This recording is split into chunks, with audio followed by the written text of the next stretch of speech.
You're watching Kickin' It with Onrie, the live shopping show. What is up, everybody? Welcome back to Kickin' It with Onrie, the live shopping show. I'm your host, Onrie Kickin. It's great to be here with you guys this wonderful afternoon. We got lots of great stuff going on today, I guess. We just hit 100 backers on Kickstarter this morning. I want to give a big shout out again to Travis Gibb for not only coming on our Wednesday night creator hangout, which I hope you guys all enjoyed. That was a really fun night. We had some really amazing creators on there.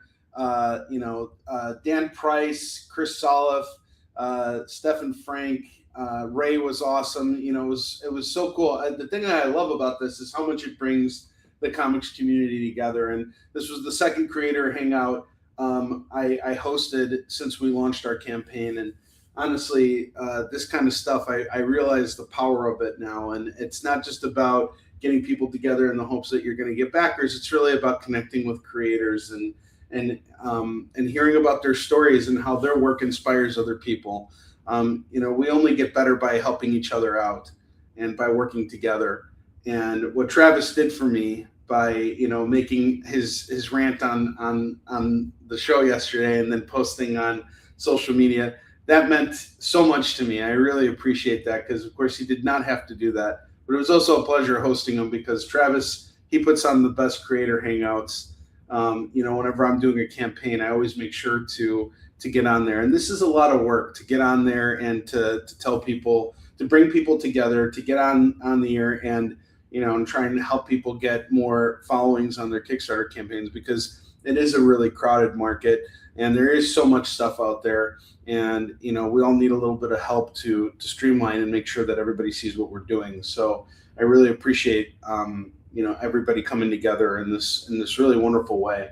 I'm starting to feel this itch again, and I think it's going to be happening soon. I do have it. It is going to happen. Like it is official that I'm going to do this, but I will be bringing back interview shows very soon. We're probably going to do them on Wednesday nights, at least when I'm not traveling and stuff like that. So it'll be kind of like more of a spontaneous thing. The thing about it is now that I'm doing everything on my channel, there are going to be weeks, especially with conventions coming back up. Like next week, I have a convention which shouldn't affect our schedule that much. The only thing that'll probably affect is the mukbang reviews. But next week, I'll be on the air. And I might do mukbang reviews next week, but I'll do it on Wednesday as opposed to Friday. So things will change at times, but I will try and be as consistent as possible as having these shows on the air every week. If they're not on the air that week, then we'll make up for it down the road. But the same thing is for interviews. I really want the interview shows that I do to be intentional, to kind of segue into the creator hangouts so that when we have Kickstarters going live, it's not just something that we've put together. We're building a bigger community around that. So I want to thank you guys, most importantly, for being here last night and for supporting these campaigns. It's really, it's really wonderful to see how you guys showed up yesterday. We had a full room of people in there, and it was wonderful. And of course, you can always go back and check out the creator hangouts anytime you want, but always appreciate it. Dan Price, what is going on, my man? Yeah, 100 backers. I'm very happy about this. And for those of you guys who are interested, you can totally check out the Eastern Shin campaign right now. We're at $35.94, so we're now at $1,406 away from funding. At this point, it's not a matter of are we going to fund. I am quite certain we are going to hit our goal of $5,000. The question is, can we hit our stretch goal and unlock that extra story by Chuck Pino, which has no plans to be published right now in print. You guys are going to be getting a special short story that is written by Chuck and illustrated by the Eastern Shin team. It's a special story, and I want you guys to have access to this because I think, especially before you start reading Hunter and Destroyer 3, it'll be great to have a little prenup of understanding who this new character is. And Chuck has done a really wonderful job of coming in and really taking the bull by the horns to look at this script and try and add something new to it so that, when we see this character for the first time, there's a little bit of context there. So that's what I really want for you guys. And of course, you don't need the context. There are a lot of people who have already picked up Hunter into Story 3 and have been able to read it and understand what's going on. This just is like, I want to say, added context for the story. So let's hope we can get there. What is going on, Lorena? And yes, Dan, it was a great night. And I'm really looking forward to Dan Price's launch for Bigfoot Knows Karate God Killer. Dan, if you'd like, if you're watching, feel free to drop the link for your Kickstarter page. We got Dan some followers yesterday, but in case you missed it and you want to follow his campaign, this would be a great opportunity to do it. I'm a big Bigfoot Knows Karate fan. I love this series. I love how much fun Dan has making this book. I love how Dan goes about doing it.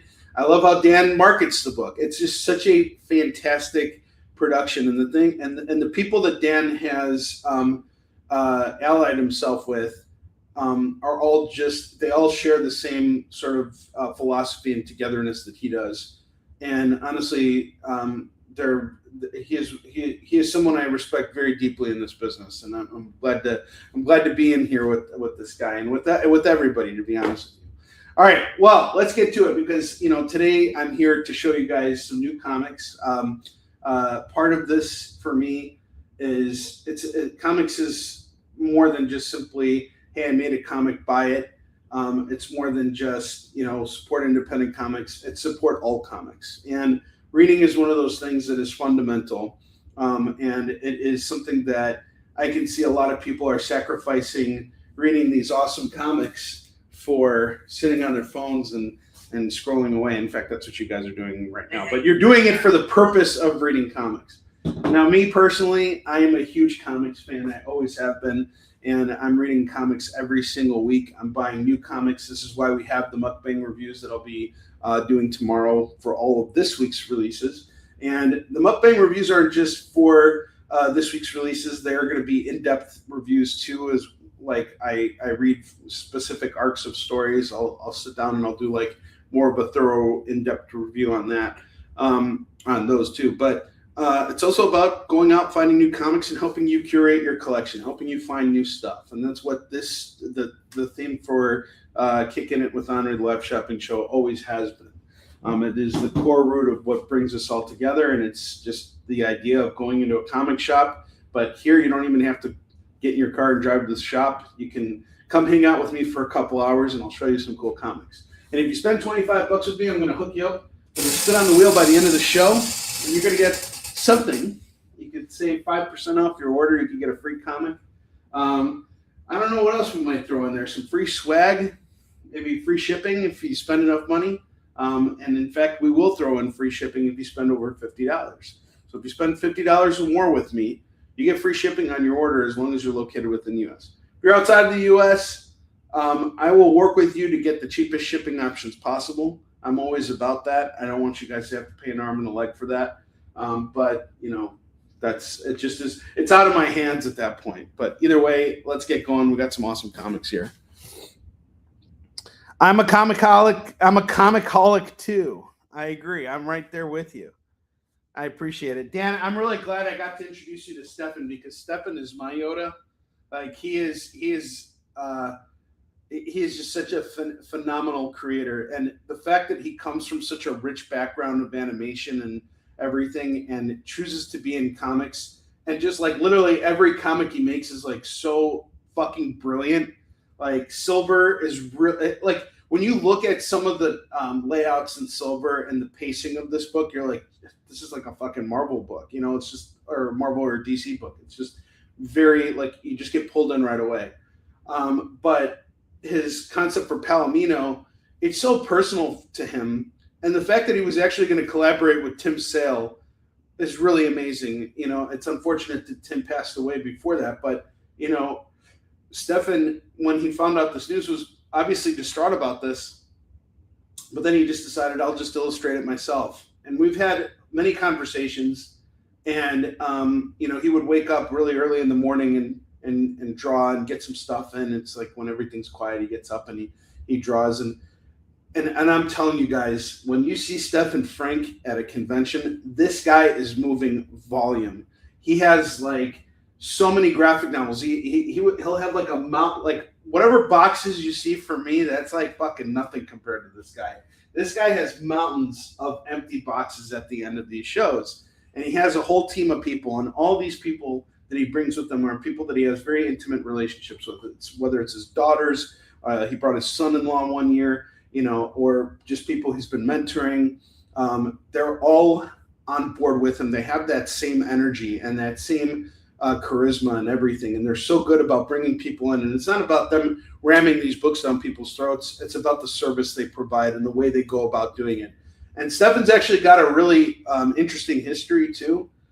His parents actually survived the Holocaust, and they moved to France when he was very young. He grew up in France, and he was actually around the publishing retail world all throughout his life, because I believe they owned a bookstore or a drugstore that sold books or something. So he was around this his entire life.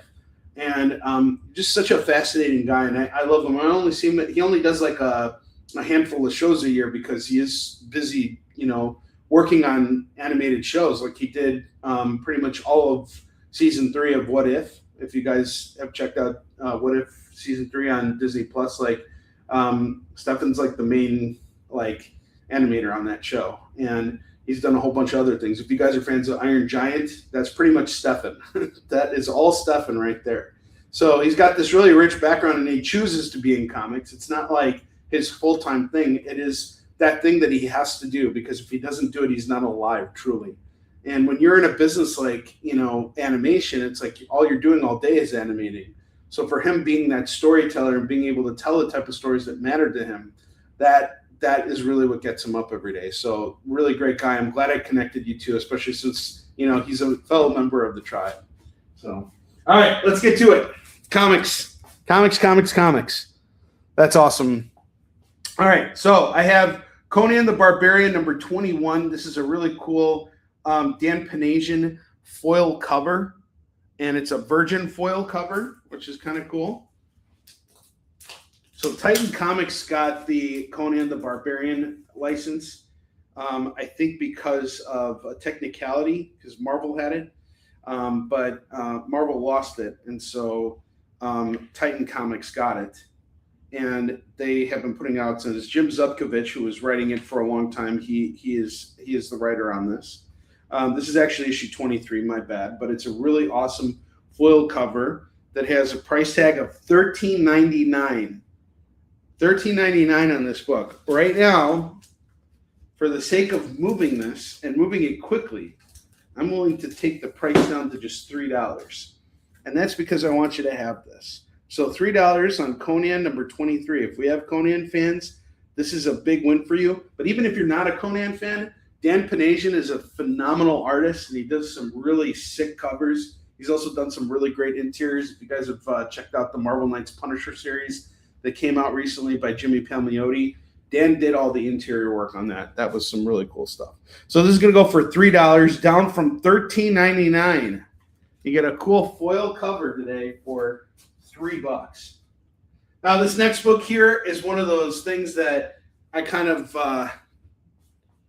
Dan Price is taking it. All right, awesome. Sweet. And like with everything, guys, with Kickstarter and all this stuff, when you back a campaign, you're not going to be charged until the campaign is finished.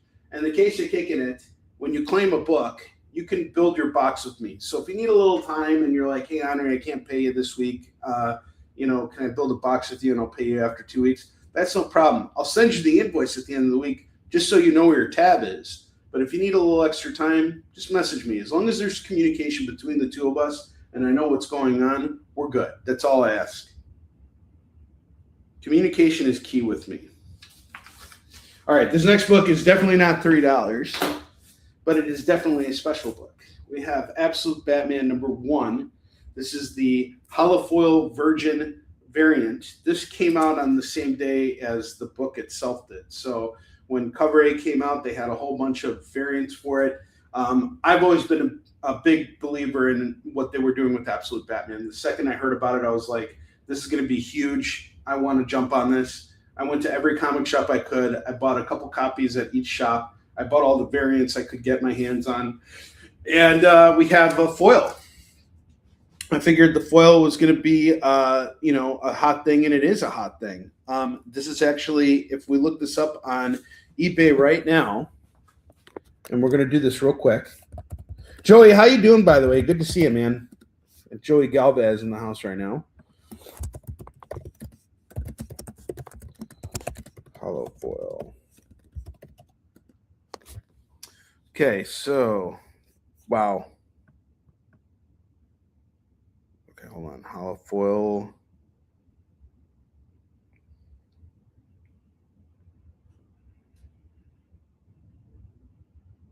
Isn't it trying?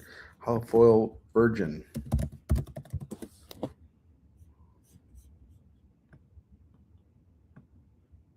Where is this? I saw it a couple weeks ago, but no. I guess I got to look at. It's not even. It may not be sold right now. Hold on. It may not be up for sale. It may have been. I might have to check just what has sold. Okay. With a auction, the last copy of this book sold at $99. $99 love police. I love that song. You know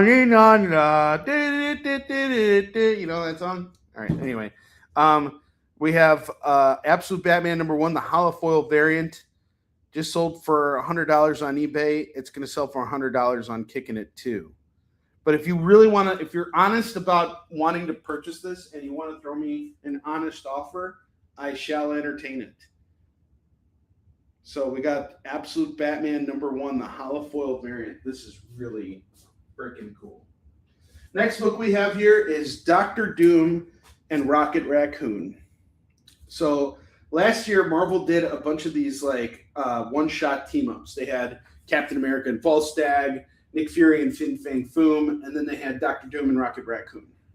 Now, Dr. Doom, he really respects Rocket Raccoon as being an incredible innovator who can like basically build and fix anything. And Doom needs Rocket Raccoon to build something for him.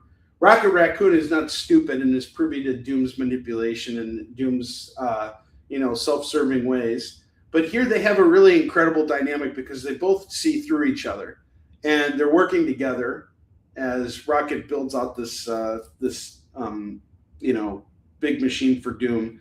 It's a really cool cover here. I think Gary Frank did this cover. Yep, this is a Gary Frank cover for Dr. Doom and Rocket Raccoon. And I picked this up when it came out because there was a lot of this came out right before One World Under Doom started. And it's a fun read. It's a one shot, and it's written by J. Michael Straczynski. I like JMS. He's a favorite of mine. And I'm just going to do this today for $5. So I'm not even making money on this book. I'm just selling it for what I bought it for. $5 on this. Hold on a second. Oh wow, you got a whole bunch of Scout books. Cool. I can tell you right now, if you're willing to unload them to me, I can definitely find a home for them. Here's the thing about Scout, Joey, and we both have a history with Scout. But I'm only going to say positive things right now. I don't want to get into a whole thing about some of the other stuff behind the company. But and this is nothing against the creators at all. Every single book that was published under Scout, I think, had a lot of potential. Like I saw a lot of potential in all the books that they had over there.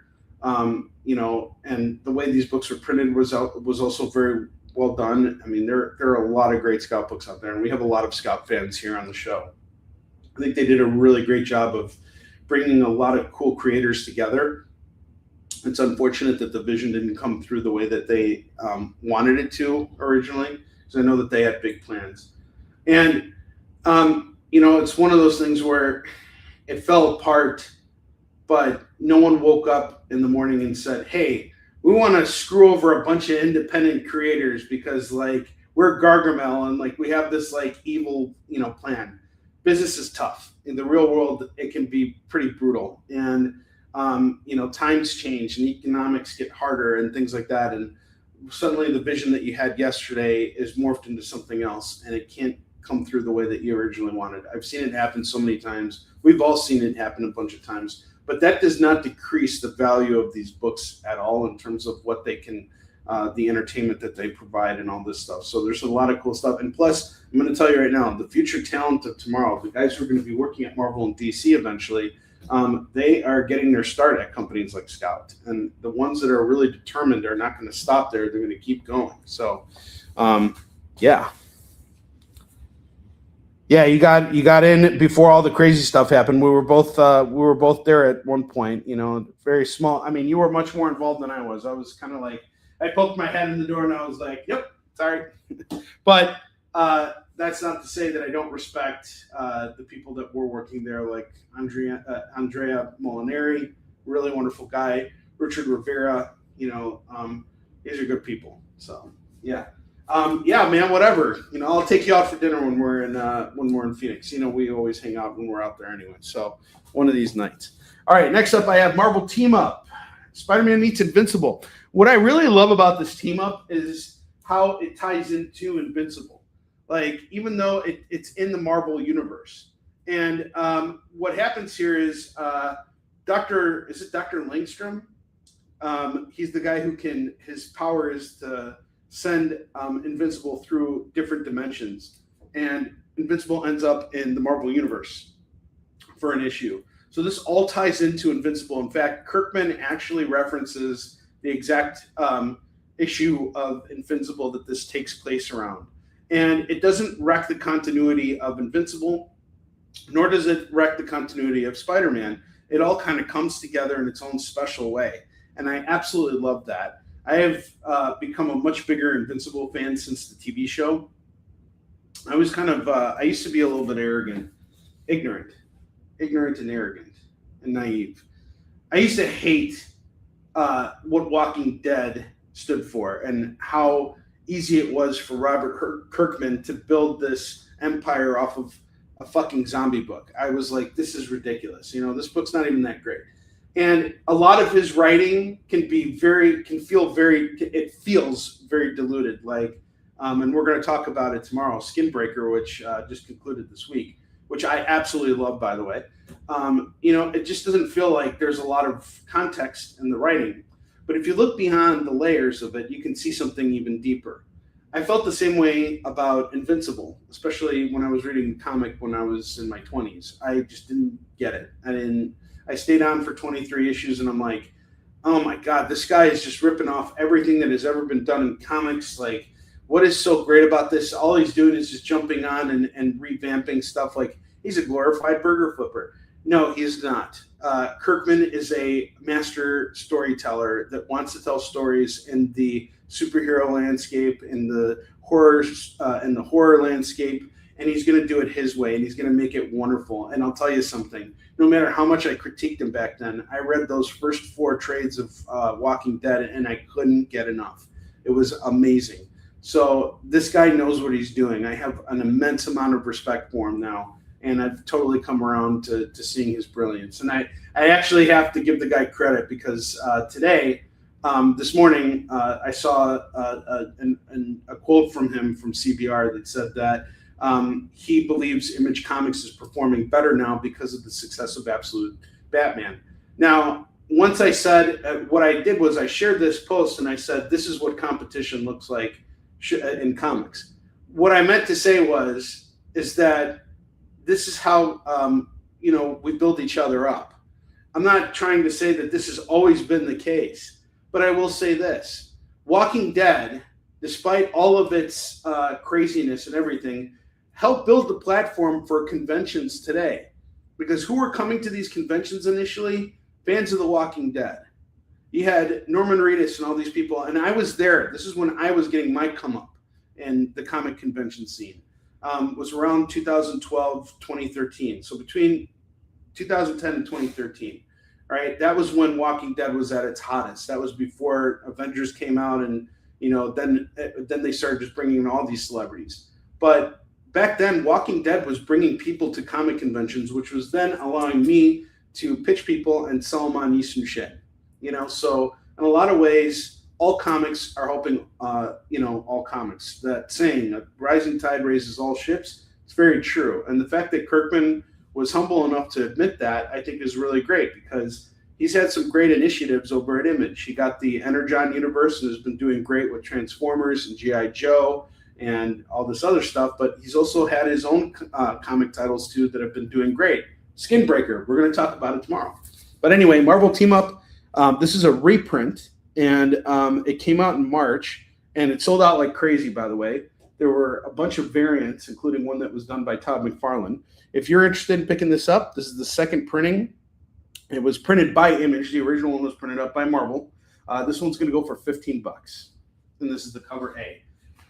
Done by Mr. Ryan Otley. He was an incredible artist, by the way. Super nice guy, too. Venom, Black, White, and Blood. This is a cool series here. Venom, Black, White, and Blood is a... there's a bunch of short stories in here written by different writers who have worked on doing stuff with Venom.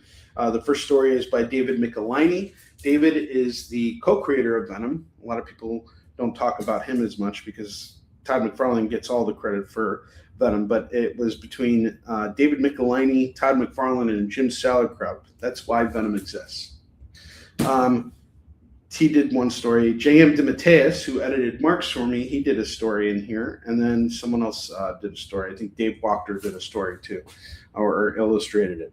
So this is really cool. I really like this Black, White, and Blood incentive that Marvel does. They do these like short stories, and they do it with certain characters. They do it with Spider-Man. They do it with Wolverine. They did it with the Predator and Alien. It's really cool. Short stories done in black, white, and red. It's really cool. So we're going to do this for just $6 today. And I believe it's a 3-part story. It's a 3-part series. Sorry. So it's a bunch of mini stories. There's 3 stories in them, but they continue on over 3 issues, and then they complete. It's cool.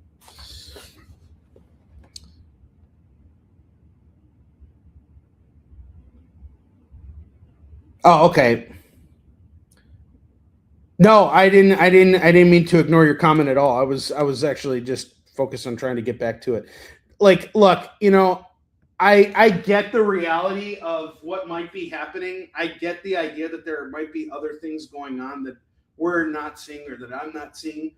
The point is, person A, who is in direct competition with person B, is not bashing person A. He's acknowledging, hey, person A is helping me succeed, and that's why I'm here. That's all I'm talking about. Like, we can get into the specifics of it, and, I'm sure that there's truth to everything, So, Joey, I'm not going to challenge anything that you said there because I don't know, But I just like the fact that we're seeing one person who is in this business at a very top level nod their head to someone else who's at the top of their game in this in this industry. That is all I'm paying attention to. That's all I'm acknowledging here.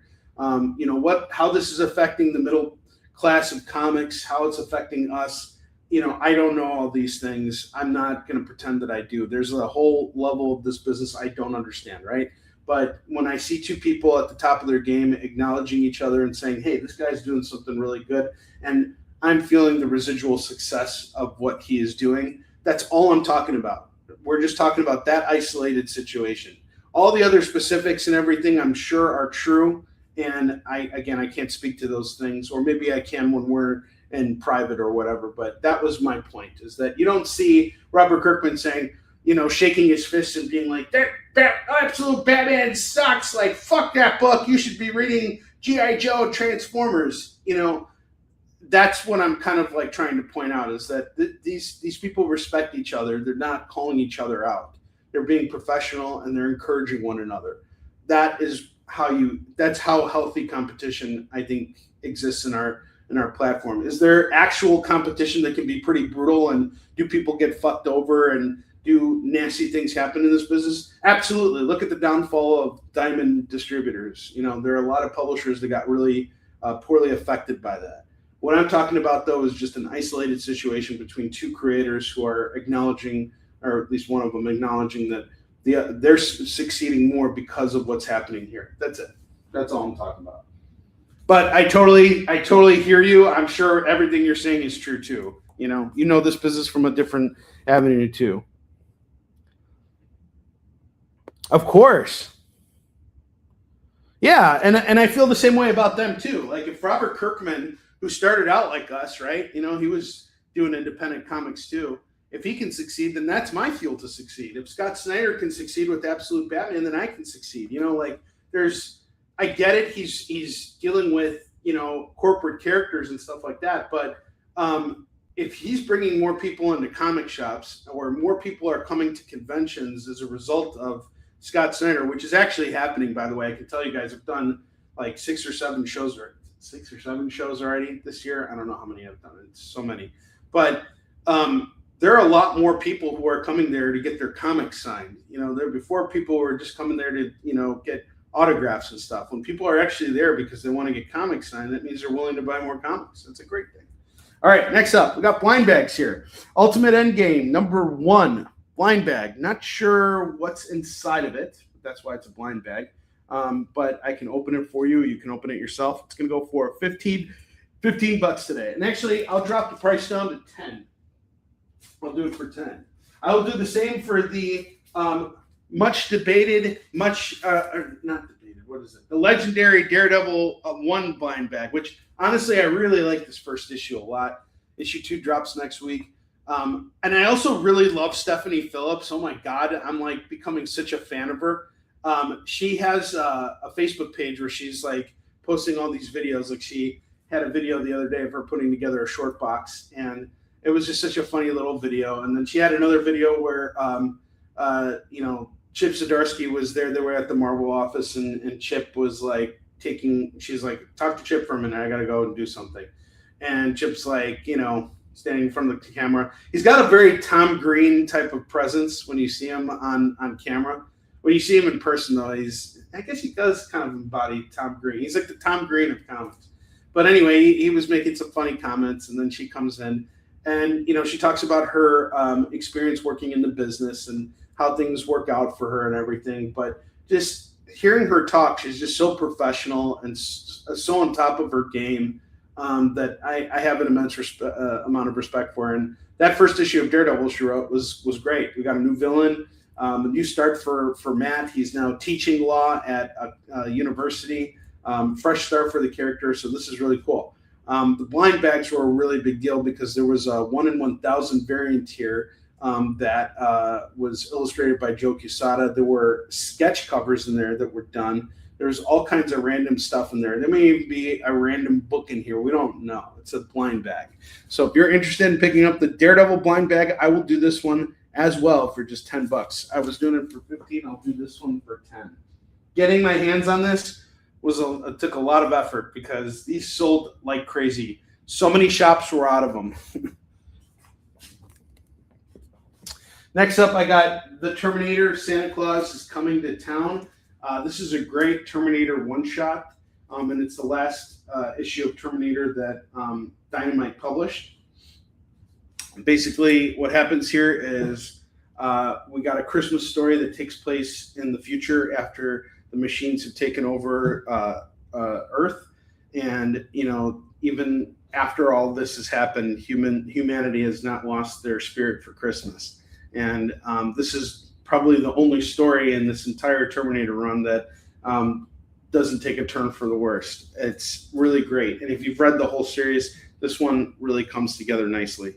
It's going to go for $3 today. I had it up at 5 on Tuesday, but I'm going to knock it down to just 3. So we had 8 FOMO books from Tuesday. We didn't sell a single FOMO book on Tuesday. So I lowered the prices on these books in order to, you know, try and get some traction on them. Some of these books are just stuff that I picked up at shops. I read the first issue and I was like, you know what? I thought it was all right. Probably not something I want to continue collecting because I got such a huge reading pile. So I'll put it aside and I'll resell it on the show. Didn't mark it up unless I had to. But with Marvel Team Up, that was definitely a book I bought a bunch of them because I just love Invincible and Spider-Man teaming up, and I love the way it was handled. But that Venom and the Doctor Doom and Rocket Raccoon, those were just like, you know, that was kind of like a one-time, let's pick it up and check it out kind of a thing. Next up, I got X-Men of Apocalypse Alpha by Jeff Loeb and Simone DeMeo. Simone DeMille's artwork is incredible. Anything he does, you should own because it's just so good. I picked this up for that reason. I read it and I'm like, this is too much X-Men for me. So I'm selling it for the same price that I bought it for, $6. I'm not making $1 on this. So $6 and you get the book. That's the price of the book.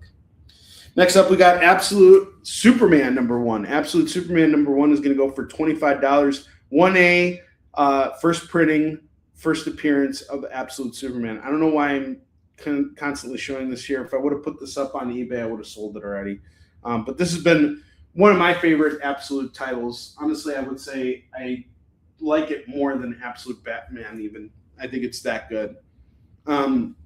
Jason Aaron has been incredible on this book. And Rafa Sandoval, his artwork, fantastic. Highly recommend this. Okay, next up we got Predator versus Spider-Man #1, cover A. This is a really great mini-series here where Predator and Spider-Man go toe-to-toe. There's a new Predator out on the loose, and he's a psychopath. He is just killing for the sake of killing. He's not collecting trophies like he should be. And so Spider-Man is going after him because he's killing a bunch of mobsters and random people. He's not even targeting worthy, targets. And now a bunch of predators are going after him, and we got a Spider-Man villain that aligns with them. If you guys have checked out all the Predator crossovers over the last 2 years through Marvel, they started with Predator versus Wolverine, then it worked into Predator versus Black Panther, then it was Predator versus Spider-Man, and finally Predator versus the Marvel Universe. A lot of Marvel characters end up dying at the end, which is pretty crazy. But all these micro runs lead up to it, and this is a very important one. This is also a very different Spider-Man than mainline Spider-Man. This is classic Peter Parker working directly for J. Jonah Jameson. He's a bit darker.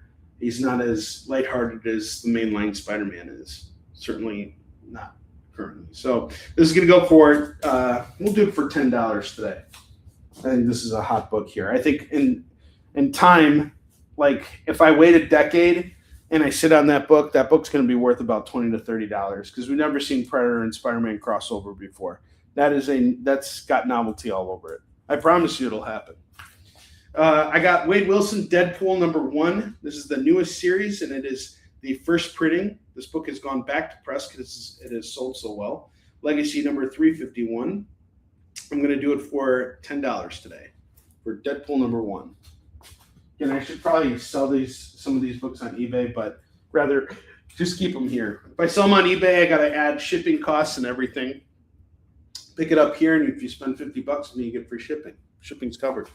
All right, next up I have Absolute Batman #15, first printing, first appearance of Absolute Joker. Doesn't really go much into the it doesn't get too in depth with the character. Like we're kind of starting to scratch the surface with who Absolute Joker is. But there is no confrontation between him and Batman. We do see him turn into the Absolute Joker, but only at the end. It's really interesting. I highly recommend this. This is going to go for $15. I was kind of disappointed, but now I see what Scott Snyder is doing. He did this issue, and it's like, okay, we kind of learned who this Absolute Joker is, sort of like what his backstory is, or might be. And then in January, they released a book called Arc M, which talked more about this character. But then they went from this to Poison Ivy, to introducing the Court of Owls, to now doing Scarecrow and bringing in the Robin, or Robins, I should say, for Absolute Batman. And Absolute Batman #20 is already sold out at the retail level. Like, it's completely sold out. So, they can't even get, like, second printings at this point. Like, this is just, it's sold out. So when Absolute Batman 20 comes out, you better get out to your comic shop and pick it up. And if you need me to pick it up for you, I'll be happy to do that for you. But anyway, Absolute Batman 15 is the first appearance of Absolute Joker. And by the time you read Absolute 19, you see how Snyder is kind of weaving this all back together. He is not showing us Absolute Batman versus Absolute Joker because he is slowly building up their confrontation between these two characters. And he's got something really big planned for him, because Absolute Joker, unlike the regular universe Joker, is a reverse. So Joker in this world is actually the one who has the money and the manor and everything. And he is also a part of the Justice League. And the Justice League in the Absolute world is not what the Justice League is in the mainline DC books. Very different. And there's going to be a major crossover event that is going to bring all these characters together. From what I understand, Jason Aaron is going to be leading it off. That's what Scott Snyder mentioned the other day. And so I think that they have really big plans for how they plan to expand the Absolute Universe. And DC has done a really incredible job with this entire line of saying, we're not ending this. We're going to keep this going. We're going to keep building this thing. This is just its own thing now. And we're going to keep it going. There's no reason to end it. I'm really disappointed that Marvel has sort of just tossed away all the things that were working so well in their Ultimate Universe, because that Ultimate Spider-Man book was so good. It was so freaking good. We get to issue 24, and now it's done. It was the best retcon of Spider-Man ever. I want that Spider-Man to be my Amazing Spider-Man. I love the idea of Peter elevating. And I was actually having a really interesting conversation with a friend of mine last Saturday. We were talking about 90s Spider-Man and how when Peter was married to Mary Jane, we were kids back then, and we kind of looked up to that, you know, to the way that he had this relationship. We didn't just look at Peter Parker and think to ourselves, man, what a bum. We thought to ourselves, wow, Peter's really trying to make all these things work, and he's got a really good life, and he acknowledges it. Versus now where it's like, well, Peter's going to lose Mary Jane, and he's going to go from one girl to another, and he's always going to be down on his luck. It's like you don't see Peter grow.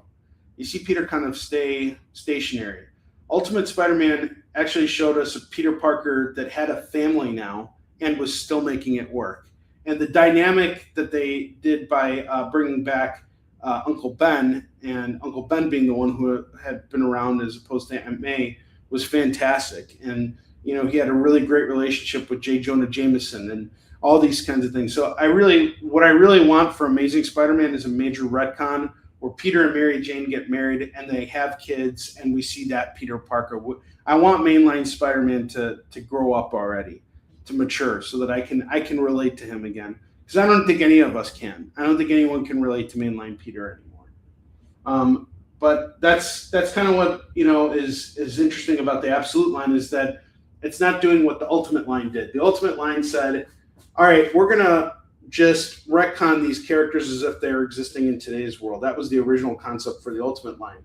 What Absolute did is they said, we're going to retcon these characters, but we're going to actually just retcon them, and we're going to do the complete opposite of everything, and we're going to fuck it all up, and we're going to have a lot of fun doing it in the process, and we're going to keep you all on your feet the whole time. So that I think is the difference between their approaches. This current Ultimate line was resurrected by Jonathan Hickman, who is fantastic at launching things, but eventually gets bored and leaves everything he does. An excellent example of that is X-Men and some of the other things that he's done. But he has stuck the landing on a lot of things as well when he's on a more constrained title. But he's also had a legendary run on Fantastic Four, which I have yet to read. But I did read a lot of it, but not all of it. I'm going to visit that eventually. But still, Ultimate Endgame. Check it out. All right. Next up, I got some runs here. And not the kind that involve going to the bathroom. This is different types of runs. These are completed runs of comics. So I have Deadpool, Wolverine, World War III. We got number 1, number 2, and number 3. This is by Joe Kelly and Adam Kubert. I'm going to do these books here for $20 today. You get this stack here for $20. And then I have Batman Legends of the Dark Knight number 74 $1,075. This is a 2-part story called Engines by Ted McKeever, and it is going to go for $6. And then I have RoboCop Prime Suspect. RoboCop, dead or alive, we're coming with me. We got number 1, number 2, number 3, and number 4. This is going to go for $10 today. So $10 on RoboCop Prime Suspect. And then we got the Deadpool Wolverine and Dark Knight, Legends of the Dark Knight 74 and 75. That's a completed run on that. Okay.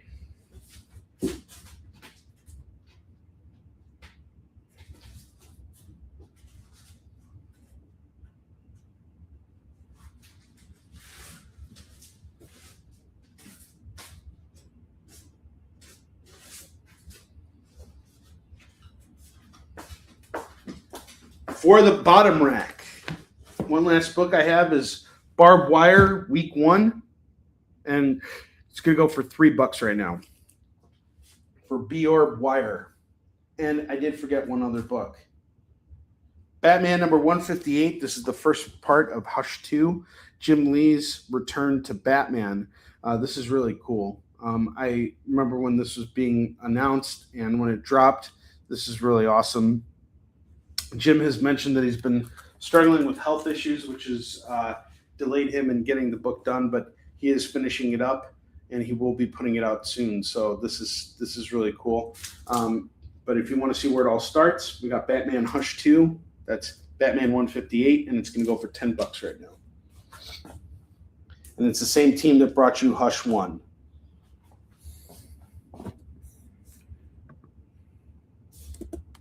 So hush up and get your books. Hey-o. All right. Now, we have $2 comics here, hailing from Graham Cracker Comics in Chicago. Actually, we visited their Downers Grove location yesterday to stock up on some fun books here. This weekend we got Free Comic Book Day. And I'm going to be completely honest with you guys. We kind of had a slow show on Tuesday. So I want to be able to go to the comic shop on Saturday for Free Comic Book Day. And I might be able to convince some of these retailers to let me build out some bundles to give away to you guys. And we might do a Free Comic Book Day giveaway on Tuesday for those of you guys who shop with me. And in the meantime, what I want to do is sell through these so that I have a budget to shop with these stores, because they're not going to hook me up with Free Comic Book Day bundles if I don't spend big money with them. I plan on hitting a couple shops. I don't know which ones yet, but I want to go to a couple shops and I want to stock up on dollar books and things like that so that we got stuff for future shows. Usually a lot of shops bust out back inventory that they haven't touched in a while. So this gives me an opportunity to load up and everything. So the stuff I'm going to show you right now, this is my budget for Free Comic Book Day.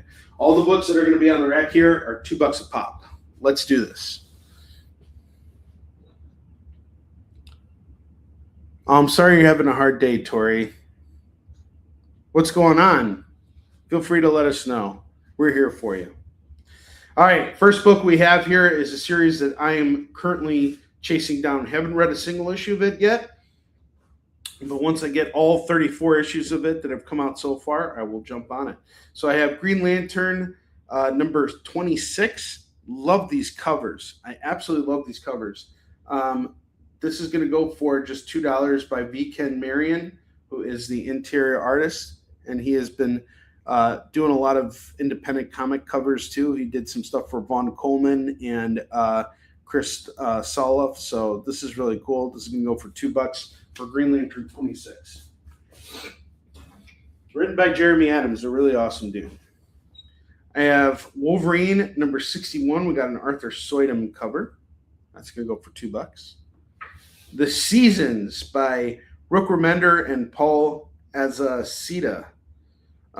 This is a... Is it a one-shot or is it just the first issue? No, it's issue 1 for The Seasons. Oh, man, I can imagine how frustrating it is. I hate government paperwork. So this is the Seasons. This is the artwork. It is Rick Remender. I'm actually reading his Captain America run right now. This is going to go for $2 for the Seasons #1. Perfect jump on point. And we got Wolverine 61 as well by Mark Guggenheim and Howard Chaykin. Good as Dead #1 by David Lapham and Maria Lapham and D. Kniff E. This is through Skybound. It's called Good as Dead. Let's look at some of the artwork. You guys see it? Some of the artwork. There's a hand getting blown off. That guy's not going to be able to play this little piggy. Not sure what this is about, but it looks cool. I'm assuming it has to do with something about dead being good. Good as dead. Or dead is good. Good as dead. $2 on this. This is a $8 comic you can buy right now on Kickin for only $2 for Good as Dead. Now, are you guys fans of Nick Dracota? Because he has this book here, which is a one-shot called Good Devils. This is the artist of Absolute Batman, who has a one-shot comic here. And him and his brother did this together. And this is their style. If you've read Absolute Batman, then you know the style of art. This is really badass. Wow. Really cool. I love Nick Dracota's artwork. Good Devils, don't play fair with evil. This is going to go for $2 right now. Just $2, it's yours. This is a hot one. I have Drawing Blood #10. That's going to go for $2. I have Action Comics 1086. I actually haven't been reading Action Comics, but we got Kilgore here. This is going to go for $2. I have Let This One Be a Devil #2 by James Tynion. Looks like a horror series. I have The Marvels Project by Ed Brubaker and Steve Epting. This is a great series. Here we have issues 2 and 6 of this 8-issue series. You can grab them both. It is $4. Death of Silver Surfer #3, cover A. This is a really great series here. Basically, the government is trying to detain and control the Silver Surfer, and this one agent is trying to get him, and she ends up inheriting his powers. So this is all about how the Silver Surfer dies. Obviously, it's called The Death of the Silver Surfer, and I highly recommend picking it up. It's a great series. Scott Snyder and Sean Murphy worked on a cool series called The Wake, and this is it right here. We got The Wake #4 of 10. This is going to go for $2. I have Thundercats #14. That's going to go for $2 for Thundercats 14.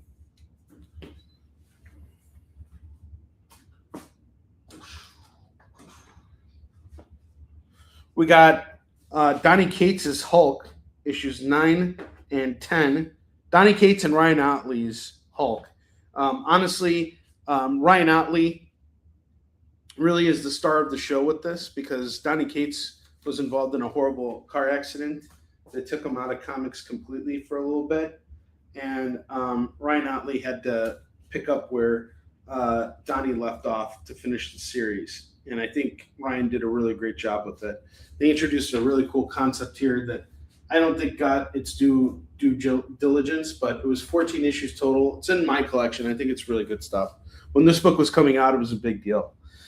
Space Bandits #3 by Mark Miller and Matteo Scalera. Really fun series. Think Tango and Cash set in space. It's about these two sisters who are on the run. They're kind of like Thelma and Louise. So it's like Thelma and Louise, Tango and Cash meets, like Guardians of the Galaxy kind of a thing. And really great artwork, by the way.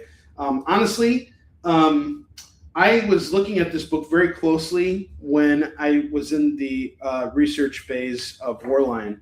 And I remember having really interesting conversations with Afua Richardson about this. So Afua honestly was such a big inspiration for me when it came to working on Warline, um, because I started it right around the time of COVID, and that's when her and I started talking with each other a lot more, because we were at home all day, and we would have these long conversations and about working in comics and doing stuff, and we would talk, like once or twice a week, and keep each other motivated, and that was really, I want to say, the foundation of our friendship.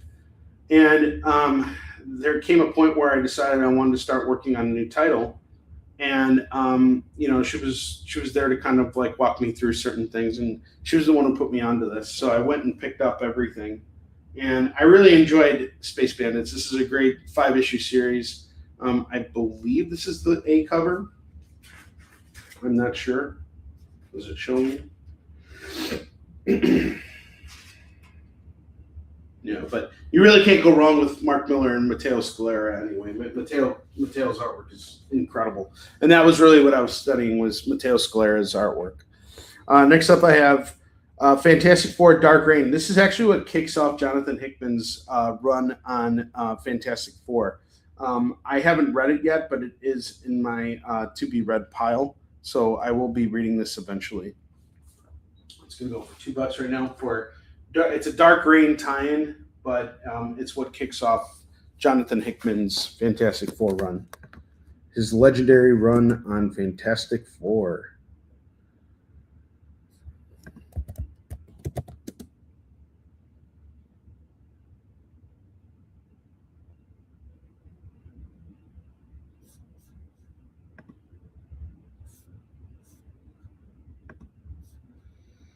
Okay.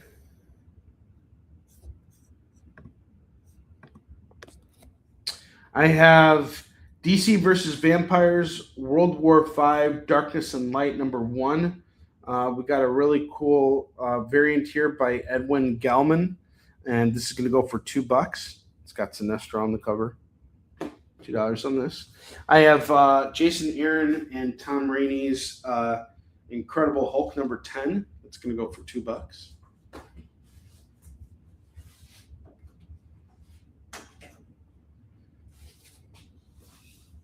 I have Wolverine #23 and #28. This is going to go for $4 for these two. Yeah, a lot of people said that Hickman's run on FF was fantastic. I haven't read the whole thing. I read a majority of it, but I didn't read everything. I have Uncle Scrooge, Earth's Mightiest Duck, #1. That's going to go for $2. Green Lantern Corps #204 is $2. I have Justice League Unlimited #13. This is part 2 of the Terrific 10. So what happens here is Mr. Terrific has to go into the so this is a DC KO tie-in. So I don't know if you guys have read DC KO, but basically what happens is Darkseid's coming to Earth to destroy it, and all the DC heroes have to enter into this tournament to decide who's going to be strong enough to fight Darkseid and beat him. And so what ends up happening is, while all this is going on, Mr. Terrific goes into the to hell to basically find the to help fight Darkseid. And so he recruits this team of heroes that includes Alan Scott, Tim Drake in the Batman Beyond suit, Power Girl, and then Blue Suit Superman. And he's just basically pulling these heroes out of the time stream, which actually ties into the We Are Yesterday storyline written by Mark Waid. And Mark Waid has been doing this whole series, and Dan Mora is on it too. Honestly, Waid and Mora are the reason why I'm reading this. I really like their work together. So Justice League Unlimited, this is the ongoing Justice League of America series. This is going to go for $2 right now. So it's a good run. I liked it. I'm starting to get sick and tired of Justice League period because there's just too many superheroes in there. But it's written by Mark Waid, so it can't be that bad. Iron Man Viva Las Vegas. This is written by Jon Favreau and Adi Granoff. Jon Favreau directed the first Iron Man movie, or the first two. So this is number 204 of Iron Man Viva Las Vegas. This is really cool. $2 on this. And then I have Marvel Knights Spider-Man number 205 by Matt Kint. That's going to go for $2. Legends of the Dark Knight number 11. This is part 1 of Prey by Doug Mensch and Paul Galassi. That's going to go for $2. And then I have Astonishing X-Men number 18. That's going to go for $2. And I have Saga 55 going for $2. Saga 55. And he created The Mandalorian. This is true. Which is getting a movie soon, right? When is the movie for Mandalorian dropping?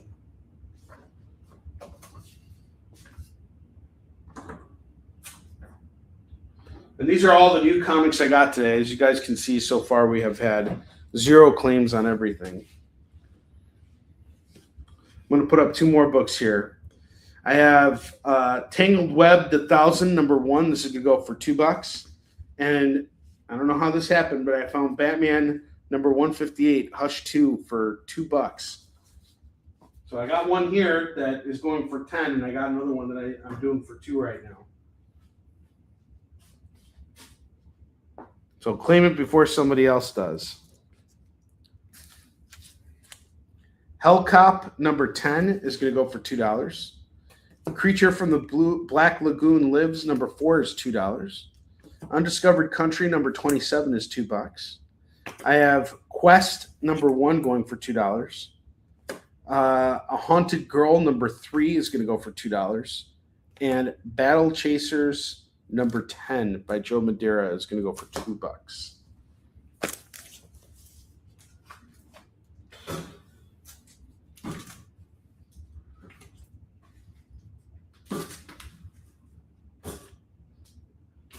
Go get some more books here. We're going to be doing FOMO books in a couple minutes here.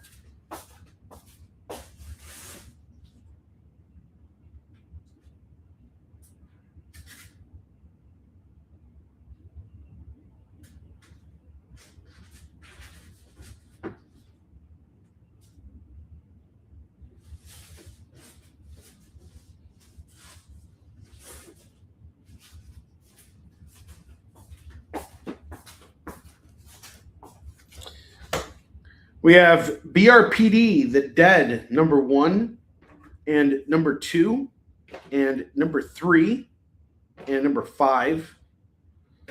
So all we're missing is number 4. This could be a full run here. This is going to go for $8 right now for BRPD, The Dead. I have BRPD, Dark Waters. Which number is this? Doesn't say. Is it a one-shot? I don't see an issue number here, so it could just be a one-shot. That's going to go for $2. I have BRPD Hollow Earth, number 2, and number 3 of 3. I have BRPD Soul of Venice. I didn't even know I had these books. This is going to go for $2. Lots of BRPD here for those of you guys who are fans of Hellboy and all that kind of Miskatonic stuff. Is it Miskatonic stuff or is it just horror? What is it? Weird comics. Troll number 1 from Extreme Studios by Jeff Matsuda. That's going to go for $2. And then I have Symbiote Spider-Man number 4. This is a King in Black tie-in. That's going to go for $2. Got some more cool books coming your way in just a moment here. But right now, it is officially FOMO time. So let's do this. It is FOMO time. Let's show off these awesome FOMO books. Give me 1 second here. It's FOMO time! Is that an acronym for me getting a chance to play the Flash again? Oh, that's what it means. It was a good Flash! No one wants to play Flash comics on Onrie Show because of me! And I can't buy comics either because I'm a big weenie! Oh my god, like, shut up already.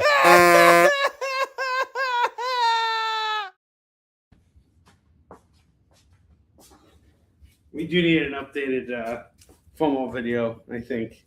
Methinks. All right.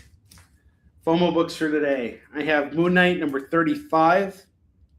This is the final issue in the series that was launched by Doug Mensch and Bill Sienkiewicz. This is going to go for $5. I have The Invisible Man number 25. This is from Marvel's Classic Comics. That's going to go for $3. Spawn number 13 is going to go for $3. Classic X-Men number 1 is going to go for $5. Spider-Man number 5 is going to go for $5. This is the final issue of the run Torment, the original Torment. Superman number 422. Superman becomes a vampire here. This is a really cool Brian Bolland cover. That's going to go for $5. Batman 500 is going to go for $5. This book is the shit. Really awesome die cut cover by Joe Quesada. That's going to go for $5. And then I have Lone Wolf and Cub number 18, and that's going to go for $3. And if I have someone who's interested in more Lone Wolf and Cub, let me know because I'll pull out a whole bunch of books. So I see we have some lurkers in here, some people who are hanging out. And it's already been like well over an hour since we, hit that live button. And we've only sold one comic in the last hour here. So, which is okay. I understand everybody's kind of like all over the place today. And we've raised a lot of money on Kickstarter in the last 12 hours. So I get it. But if there's something you guys are looking for, let me know right now because I'm here with you guys for another 45 minutes. So I'm not going anywhere. I just want to kind of let you guys know that I'm here for you and want to help you find what you're looking for. And, let's have a good show here. I know these books are going to sell eventually, but if we can start seeing some claims here now, like I said, I'll have more of a budget on Free Comic Book Day. As of right now, my Free Comic Book Day budget is like $3 because that's all we did. We sold one book for $3, so that gives me a very small budget. I'd like to be able to go in and pick up some more stuff. Invisible Man is going to go for $5, so $5 on this one. I had it priced at $8 initially, but I'm dropping it down to $5. It's in really good shape. Actually, is it in good shape? Let's see. Very old comic. Actually, it's not in that great shape. You know what, Chris? If you want this right now, I will do it for $3. So $3 on The Invisible Man. It's probably it's one of those thicker Marvel books because I think they got the whole thing in there. I would say it's a mid-grade copy for sure. But I'll do it for $3. I'll take it from $5 down to $3.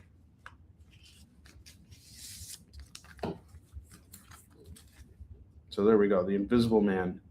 Give you first right of refusal too on The Invisible Man. Awesome. Sweet. Appreciate you, Mr. Steiskell. You're the greatest officer of the court that ever was.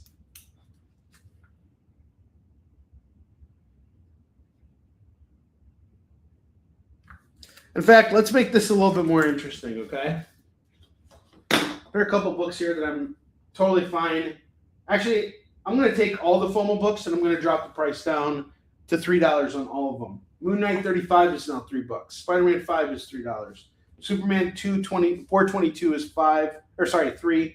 Batman 500 is $3. Lone Wolf and Cub 18 is $3. Classic X-Men number 1. We got that really awesome Arthur Adams cover. That's going to go for $3. Sorry, and Spawn 13 is going to go for $3. Everything is $3 now. Let's get some traction going. Action traction. $3 books.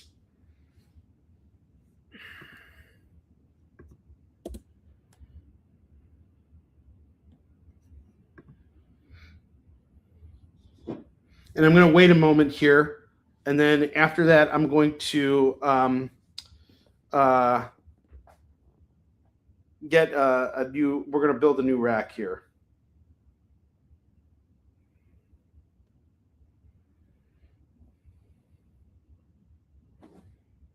Justice Unlimited, off to Lorena. This is a fun series.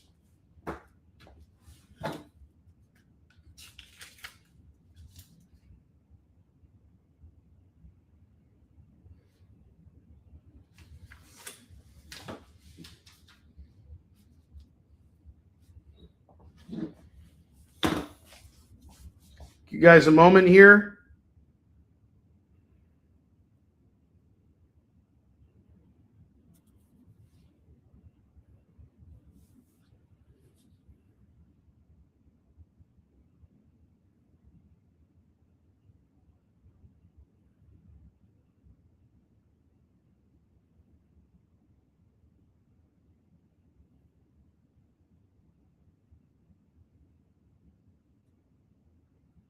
Undiscovered Country, got you on that.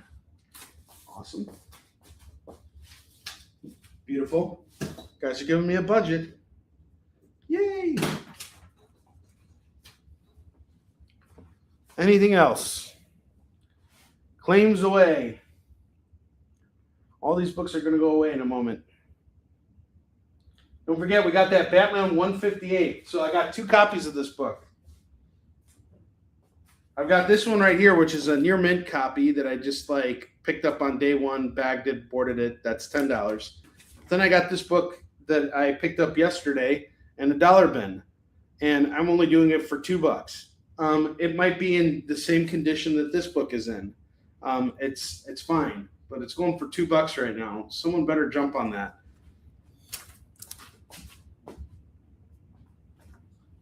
In fact, if you pick it up, I will put it in a bag and board for you. Batman 158 for $2 right now. We got Saga 55 sitting up there. We got Creature from the Black Lagoon Lives. We got some cool horror books. We got a bunch of BRPDs. We got our FOMO books up here going for $3 a pop. Lots of exciting stuff happening on Kickin' It right now, right here, right now. Right here, right now. I used to think that was In Excess who did that song, but that's actually somebody else.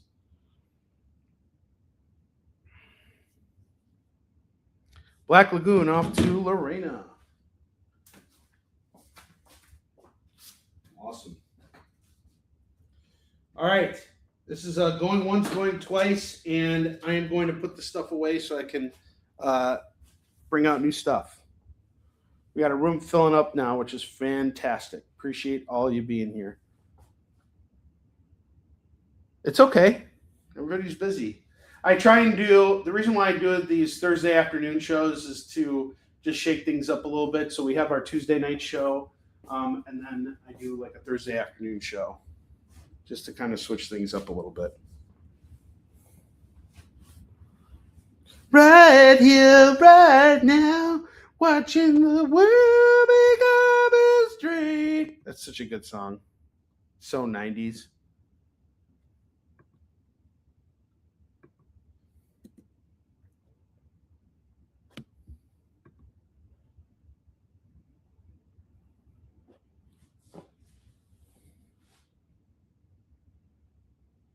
All right, one more minute here.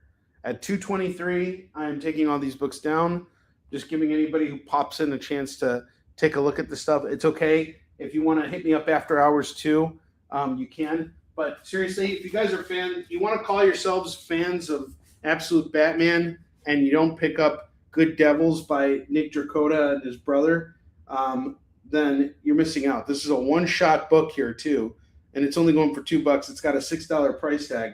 Honestly, if you don't want it, I will gladly just keep it for myself. And it's only $2. Devils, there you go. Nice pickup.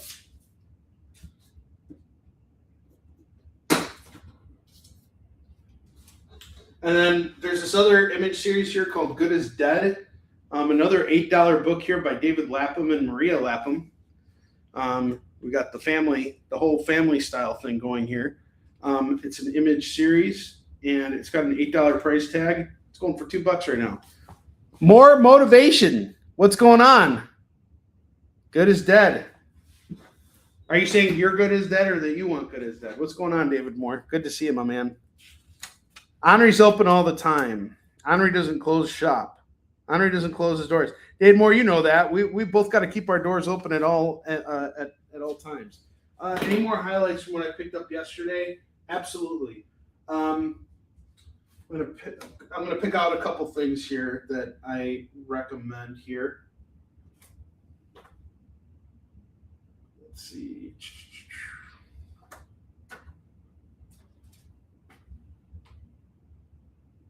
All right.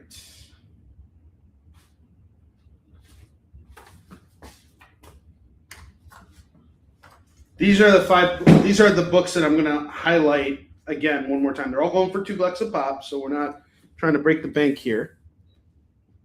I have Batman 158 going for $2 right now. This is the first part of Hush 2.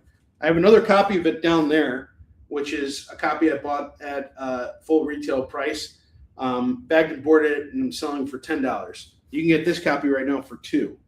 So just letting you know. This is still here by the end of the show. I'm bagging and boarding it and selling it for $10 because this could just be a $10 book all day. Tangled Web, the 1000 #1 is the first appearance of the 1000, who is a Spider-Man villain that has not been adapted yet. He's a very dark villain, so I don't know if we'll ever see an adaptation. I'm sure we will at some point because he's a really cool villain. Basically, Peter Parker had lots of bullies when he was growing up, but there was one that really made him do some disgusting things. Like he made him eat crap or something like that. He did some really nasty stuff to Peter. Now, this bully stalked Peter. He was beyond gross.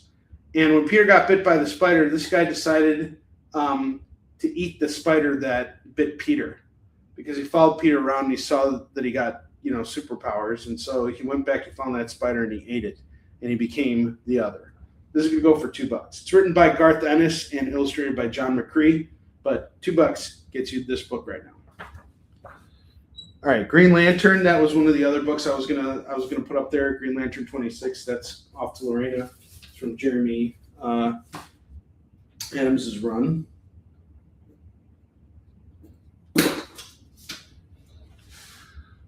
Let's see. The RoboCop. All right, so I have RoboCop Prime Suspect. It's a 4-part series, and I've completed the whole thing. And this is going to go for $10 for the whole run. So you get all 4 books for $10. All 4 for $10. Action Comics, Lorena, I got you. Look back to that. I've got you on everything so far. Okay, back to highlights. I have Saga 55 going for $2. I have another Image series called The Seasons by Rick Remender and Paul Azaceta. This is going to go for $2. And then I have Dark Reign Fantastic Four #1 of 5. This is what actually kicks off Jonathan Hickman's Fantastic Four run. That's going to go for $2. And then I have Space Bandits #3 by Mark Miller and Matteo Scalera. That's going to go for $2 as well. And then I have, there was something else I wanted to show off too. I have Uncle Scrooge, Earth's Mightiest Duck going for $2. That's another highlight. This is it. DC versus Vampires, World War V, Darkness and Light #1. We got this cool variant cover here by Edwin Gelman going for $2. It's a cool cover there.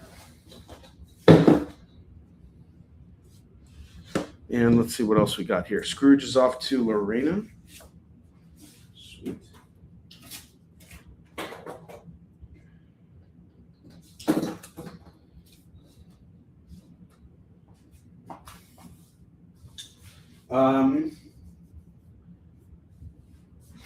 Thundercats 14, $2 on this. Death of the Silver Surfer 3. This was a 5-issue miniseries that came out last year. It was really good, actually. I liked it. Jon Favreau writing Iron Man and Viva Las Vegas number 204, $2 on that. Okay, RoboCop off to David Moore at 10. I got that. Let's see. Seasons. We got Hush. We got Seasons. And then Spidey. And FF. Perfect. Awesome. David Moore, thank you. All right, guys, we got to just stop it. We got to stop it. Yeah, Jon Favreau. Jon Favreau, the guy who directed the first two movies of Iron Man, he wrote an Iron Man series, and he did it with Adi Granoff. But David Moore, we have to play your tribute. David Moore!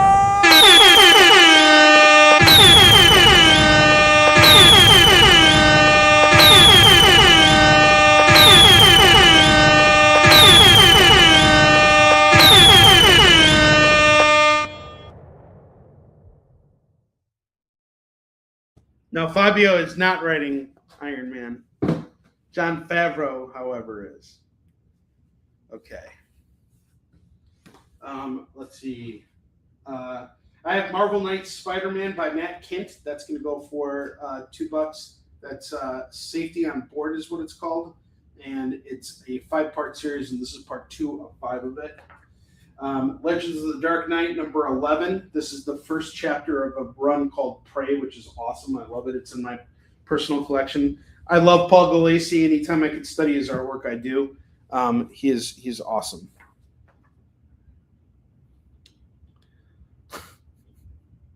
With steampunk?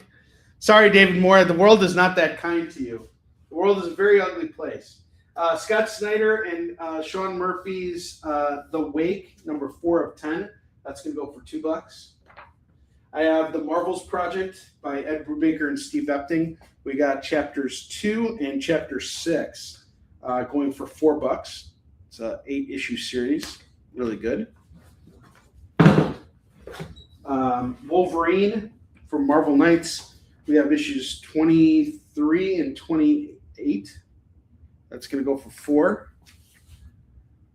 Oh, wow. We got a Saltburn going on here. Incredible Hulk number 10. This is from Jason Aaron's run. That's $2. Green Lantern Corps number 204 is $2.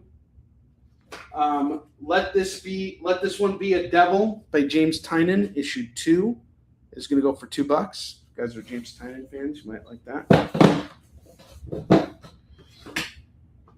Wolverine 61. We got an Arthur Soydum cover here. Arthur Soydum does all the Marvel Zombie covers, and he's also done Batman Predator. He's done a whole bunch of stuff. Really talented dude. Really nice guy, too. Drawing Blood, number 10. Drawing Blood is basically, you guys know Kevin Eastman. He's the guy who co-created Ninja Turtles. Drawing Blood is his biographical story with a very fictional twist. So it's not fictional in the sense that you're going to see robots and everything. It's just a character based on him. It is a reality-based book. And, this character is writing a book called Radically Rearranged Ronin Ragdolls. And it's really cool. So if you ever wanted to learn the story behind what made Ninja Turtles, this is kind of cool. This is going to go for $2 for Drawing Blood number 10. I know a lot of the people that worked on this, and they're very committed creators, and they really love Ninja Turtles, and they really love Kevin. And they helped bring this project to life on Kickstarter, and then it got picked up by Image, and they re-released it at Image, which is really cool. It's called Drawing Blood, The Story Behind the Stories. And Eastman does the covers on these too, which is really cool. Next up, we have Hulk number 9 and 10. This is from Donnie Cates and Ryan Otley's run. This is going to go for just $4 for issues 9 and 10. I should actually put an entire run of this together. I know somewhere around here I have all the issues. All right, I'm going to take. If you have any VRPD fans, let me know. If not, I'm going to keep moving. I have a Haunted Girl number 4, another horror series here. Looks pretty cool. It's going to go for $2. Hellcop number 10, $2 on this. And I'm going to put all this stuff away now, and we're going to build another rack. Trolls number 1 from Image. It's a cool looking book. Quest number 1. This could be like a fantasy series. I don't know. $2 on it.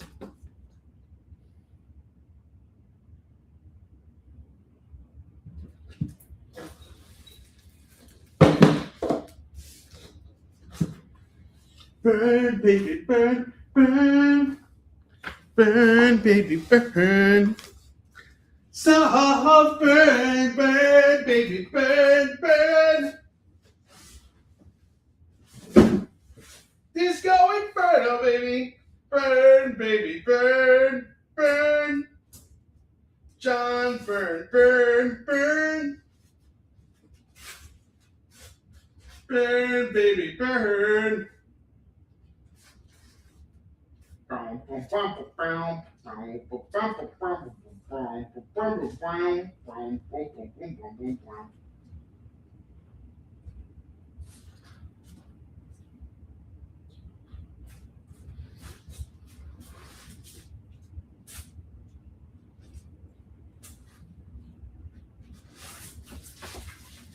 This should have been. They actually, I think Saltburn needed that song in it to make it an official. Because I started, now that I see Burn over there, so I keep thinking of Disco Inferno. You guys know Disco Inferno.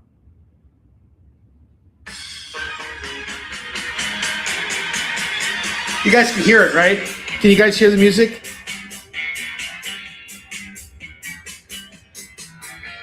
Say yes or no. Do we hear the music? Baby, burn, burn, burn, baby, burn. All right.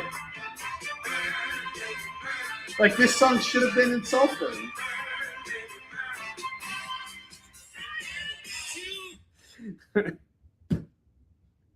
If that song was in Saltburn, I think everybody, like Saltburn would have been like a lot more mainstream. And speaking of Saltburn, the really awesome thing is David Moore, he sent me Oliver as a pop, as a Funko Pop. That's one of the main characters, if not the main character of Saltburn. This is the weirdest fucking movie I've ever seen in my life, but I actually enjoyed it. But he sent me this as a gift. So, you know, Saltburn is in every single episode of Kickin' It ever since David Moore sent this. He's just hiding over here. Oliver's hiding right over here. And all his awkwardness. He's waiting to take over my comic book empire one day. He is going to work it out so that he inherits everything. Because he's a liar and a thief.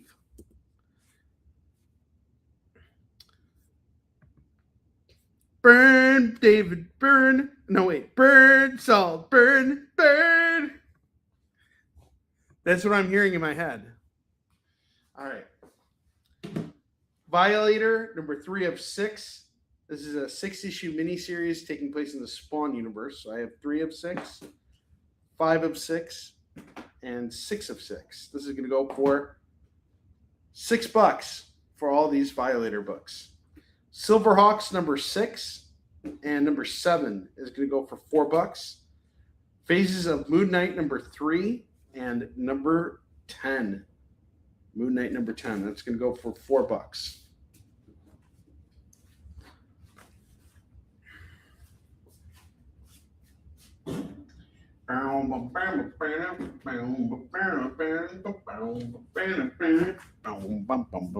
Sorry, the song's stuck in my head now. Salmon Twitch 23 is $2. The Flash number 765 and 766 is going to go for $4 for these Flash books. Does he have it? Yes or no? Probably yes. Not no. Yes, not no. Eternals, the Heretic, number 1 is $2. I have Tales of Asgard, number 1, that's $2. Korg, 70,000 BC, number 6 is $2. Morgan, number 1 of 3 is $2. Evil Ernie, the Movie Monsters, number 1 is going to go for $2. War of the Worlds, number 24 is $2. The Savage Dragon, number 21 is $2. Superman 206 and 207, That's $4 on these. Captain Marvel number 46, $2 on this.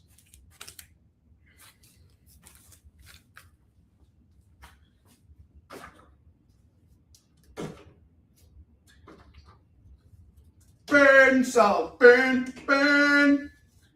Burn, salt, burn.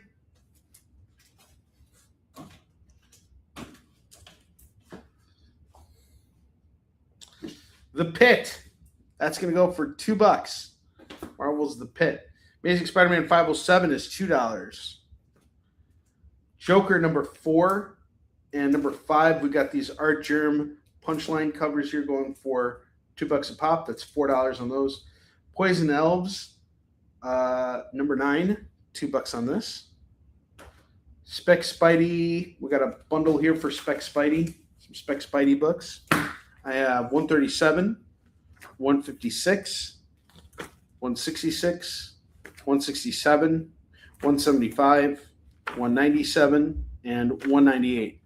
Now, this week we lost Jerry Conway, who was a really prominent Spider-Man writer, and he wrote every single one of these comics here. So we got 1, 2, 3, 4, 5, 6, 7 Jerry Conway comic books that you can own right now for just $14. I highly recommend this. This is a really nice bundle.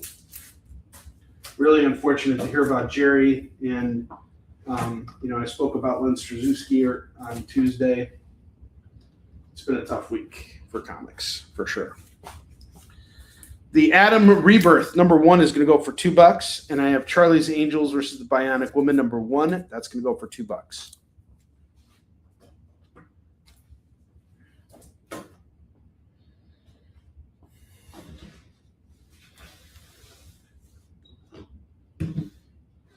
Black Widow, Widow's Sting, number 1 is $2.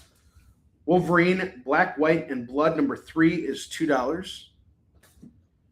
Wonder Woman, Black and Gold, number 1 is $2. Where did I find these books? Wolverine, number 10. This is from the current run. I'm not a big fan of it, but I got a lot of the issues. 11, 12, and 13, and 14. You know what's really frustrating about the current run and number 15? I like the artist. Cuccolo is a good artist. Martin Cuccolo. He's like the only thing that shines about this book. Everything else needs to be scrapped. I want a real Wolverine story. This just feels like derivative Wolverine. It's like, hey, we got a deadline. We need a Wolverine book.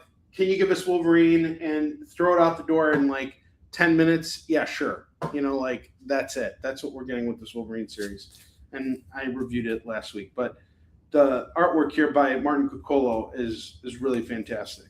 And these books are all in like mint condition too. Bagged and board, ready to go. 1, 2, 3, 4, 5, 6. 6 books at $12. All right. Wonder Woman off to Lorena. Nice pickup there.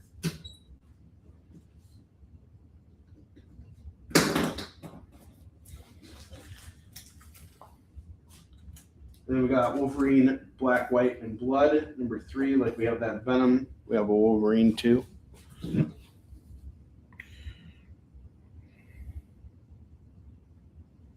Burn, baby, burn, burn. Salt, burn. Something. I don't even have like lyrics for it. I just hear different things in my head. Burn, baby, burn, burn. Salt, burn, burn. 1, 2, 3. Oh my gosh, you guys are amazing. We just got another backer on the Easton Shin campaign. Yeah. Yeah. Oh yeah. This is great. Great gravy. This is awesome. I'm feeling so good right now, guys. We're now at 36.54. So the Easton Shin campaign, we are funding this motherfucker. We're at 5,000 minus 36.54. We have $1,346 left to raise on the Easton Shin campaign. 101 amazing backers. My goal for this, my hopeful goal for this is $6,000. We're now 1346 away from being funded, fully funded. And that gives us the ability to work up to that final stretch goal, which gets you some digital content for free, a Yusun story, a mini story written by Chuck Pino, edited by me, put together by the rest of the Yusun team. And you guys are going to have access to this story for free.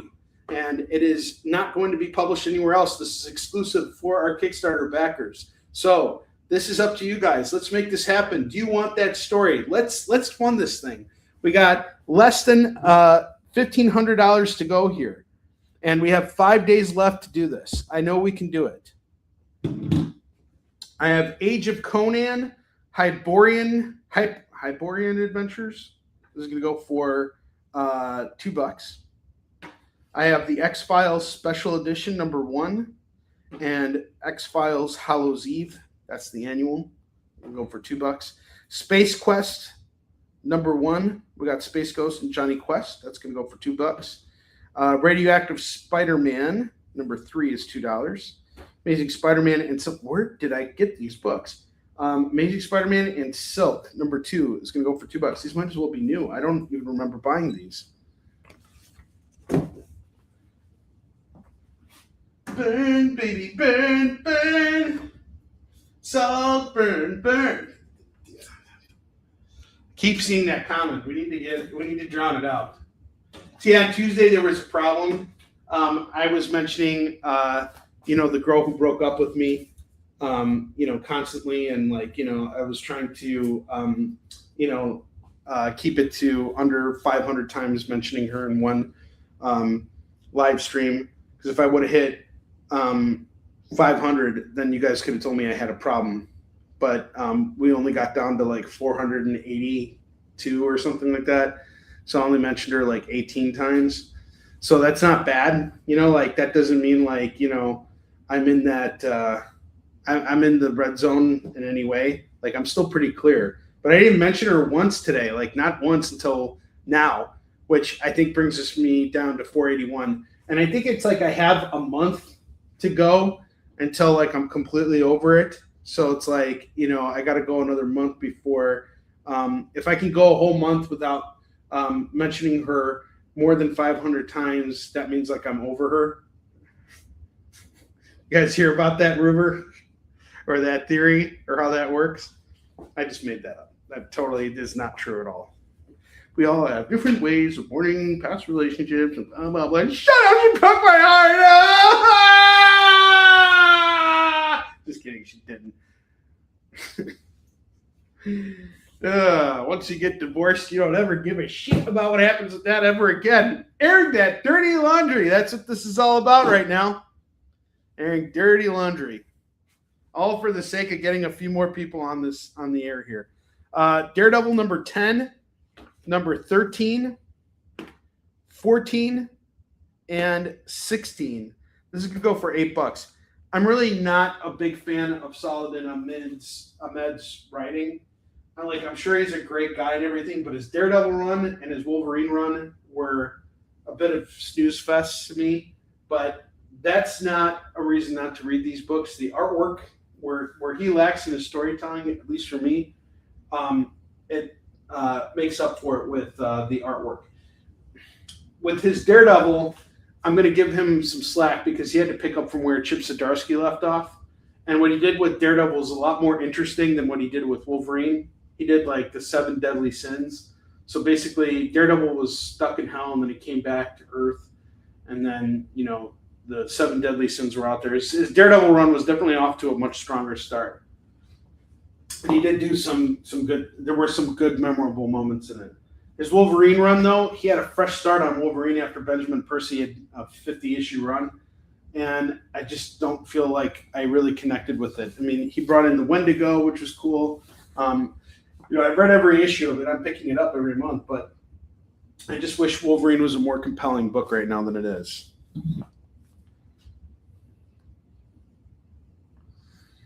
All right. Burp, burp, burp, burp, burp, burp, burp, burp.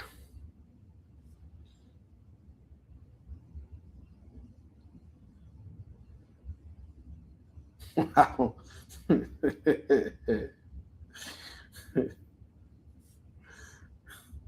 This is great. All right, Toxic Avenger number 5 is going to go for $2. I have the Tick, the free comic book day of the Tick, going for $2. What's the furthest place from here? Number 7 is $2. Batman Catwoman issue 4 is $2. Hawkeye number 16 is $2.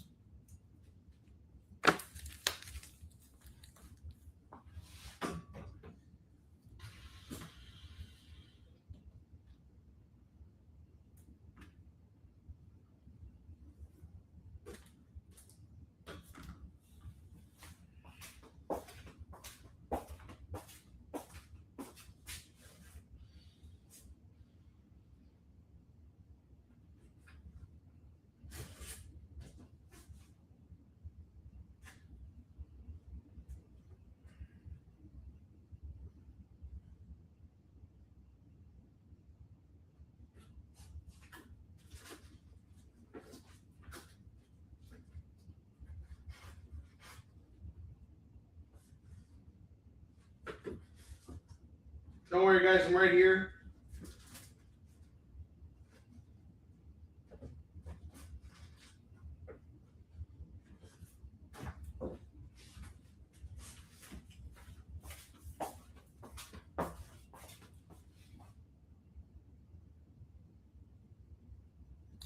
I mean, honestly, if you're going to read the current run, you have a lot of those issues. I know I've hooked you up.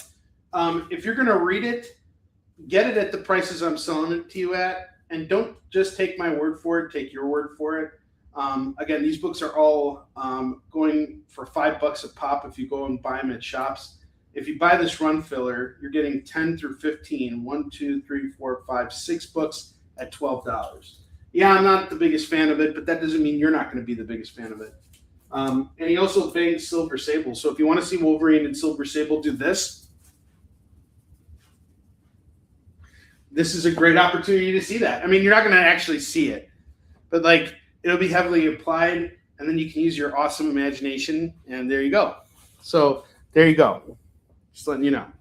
I have Lady Death Between Heaven and Hell number 2 of 4. That's going to go for $2. If that didn't sell that Wolverine run, I don't know whatever. Like I don't think I'll ever sell that Wolverine run. And I have Lady Death Between Heaven and Hell number 4 of 4. So that's 2 of 4 and 4 of 4 going for $4. Evil Ernie number 4 is $2. Wolverine 28 is $2. Vampirella Dead Flowers number 3 is $2. Batman Catwoman The Gotham War Scorched Earth number 1 is $2. And then I have Incredible Hulk 366 going for $2.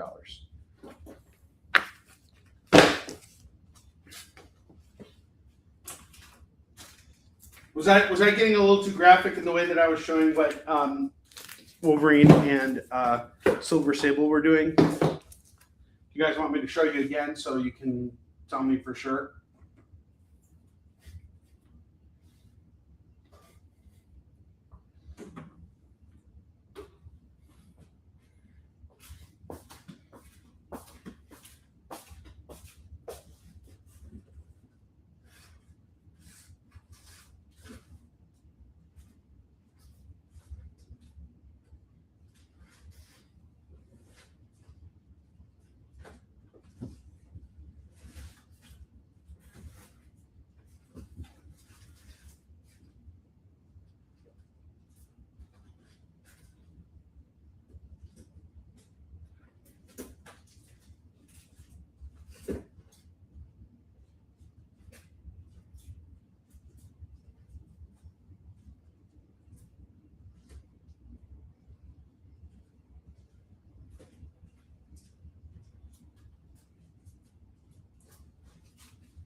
Well, we didn't get Wolverine sold, but we sold the Hulk. That's the most important thing. Thank you, Lorena. God bless you. Gazoon tight, as they say. All right. Iron Man Annual number 7 is going to go for $2. Marvel Adventure starring Hulk. He's fighting Tyrannus here. This is going to go for $2. This is issue 7. Amazing Spider-Man 257 early Puma appearance, reader-friendly copy. This is going to go for $2. It's still put together. It's just kind of banged up. Free Comic Book Day Red Room by Ed Pisker is $2. Vampirella Dead Flowers number 2. It's right here. We got number 2 and 3. And I just want to fill up this rack here.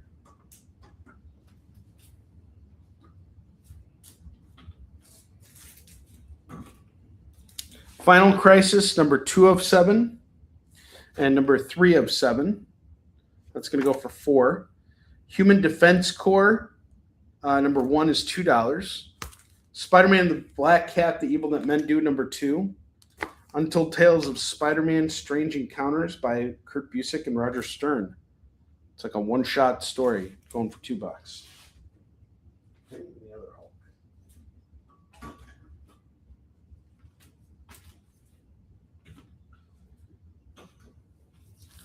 There's Hulk and then there's Skulk.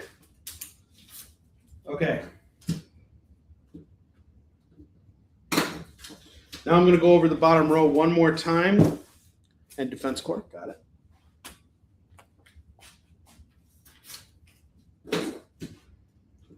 Thank you, thank you.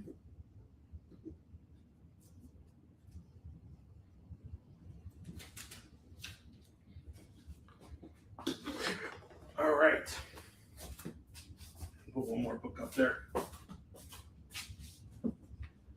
The Nail by Alan Davis and Mark Farmer. This is a Justice League, The Nail, number 3 of 3. That's going to go for $2.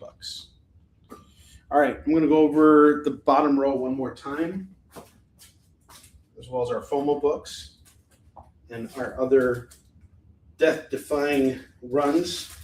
And then we are closing out today's show, which has been phenomenal. Thank you guys for popping in and picking up books. We moved some volume. Thank you, Lorena. Thank you, David Moore. Thank you, Dan Price. And thank you, Chris Deiskell. Appreciate you guys.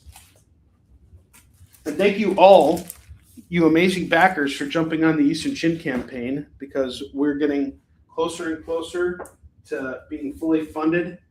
Let's not forget, it's also Onrie's birthday on Saturday. Free Comic Book Day. You're welcome. The day that the entire world is giving away free comics, it's my birthday. We're celebrating it. And that's my gift to everybody, is Free Comic Book Day. What I hope your gift to me will be is to make your pledge to the Eastern Chin campaign if you haven't already. But if you have, feel free to share it out, like you guys have been over the last 24 hours. By the way, really appreciate that. Everybody who shared it out. You are the best. I love you. You are the lifeblood of my business, Lorena. I love you. All right, I have Absolute Batman, the holofoil variant, going for $100. Dr. Doom and Rocket Raccoon, number 1, I'll do this for $6. Marvel Team Up, number 14, is going to go for $15. Venom, Black, White, and Blood, number 1, is going to go for $6. Ultimate Endgame, number 1, the blind bag is $10. Daredevil, number 1, we got a blind bag here going for $10 as well. Those are down from $15. The Terminator, Santa Claus is Coming to Town is $3. X-Men Alpha of Apocalypse number 1 is going to go for $6. $6 reduce. Absolute Superman number 1 is $25. Predator versus Spider-Man number 1 is $10. Wade Wilson Deadpool number 1 is $10. Absolute Batman number 15 is going to go for $15. Barbed Wire number 1 will do this for $3. And then I have Batman number 158. That's going to go for $10. So there we go. And then finally, I have our remaining FOMO books. We have Batman 500 going for $3. Lone Wolf and Cub 18 is $3. Classic X-Men number 1 is $3. Spider-Man number 5 is $3. Moon Knight number 35 is $3. Superman number 422 is $3. And Spawn number 13 is $3.